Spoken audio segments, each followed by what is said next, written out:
Good evening, everybody. I don't know why I was asked to speak here this evening, but it gives me great pleasure to be here this evening for the launch of Lord Altamont's book.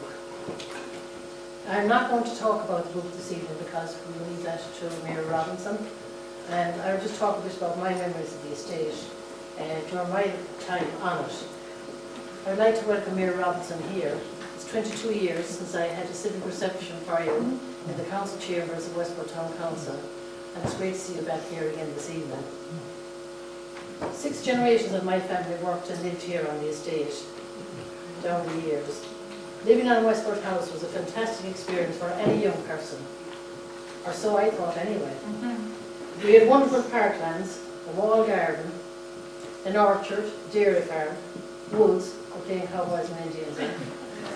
And to crown it all, we had our own private beach, just beyond our John's. Now you forgive me because I have to write those things down, if not I will forget them. Our days were full of innocent fun, and when we had a day out, my dad, Charlie Kenny, who was an electrician and a plumber, would take us out in a big grey van out to Ashley, where he had work to do. We loved Ashley for the fact that it had 2 stairs in the house, and we used to love going up one stairs and down the other without being caught. Westport House had also a fire station, a fire service of which my dad is a member.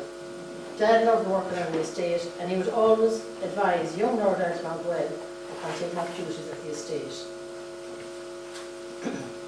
Lord Altamont mentions the fact that they always employ people with skills and knowledge in all aspects of the estate, and how true that was.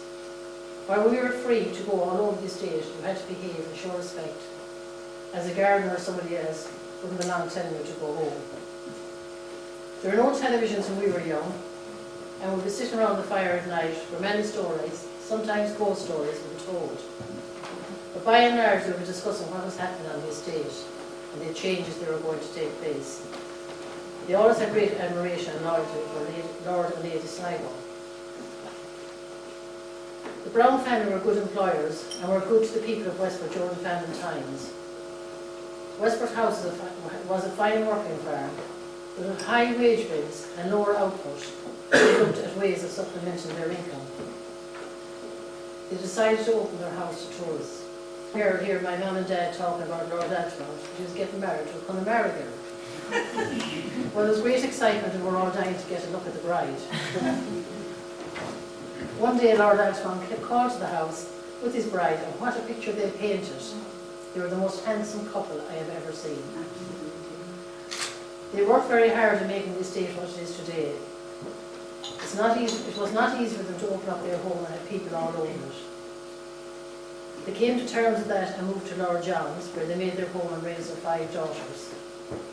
They had many battles to overcome, and they fought the good fight.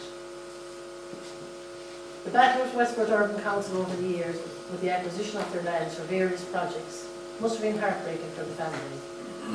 The council have tried to mend bridges over the last few years, and today I think that trust has been restored.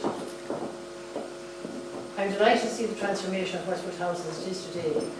The most important piece of tourism infrastructure not alone in Westport but in Mayo. From 2,700 visitors in 1960 to 140,000 per year and growing. That is some achievement. With the new entrance constructed at Church Lane and the Golf Course Road, it will make the estate more compact and give it a sense of place. Lord Altamont, you are to commend for your hard work and vision, for your lengthy battle regarding the trust. Your battle ensures that your daughters can carry on their work without fear of being replaced by another cousin or somebody else. You are blessed with the 6 women in your family.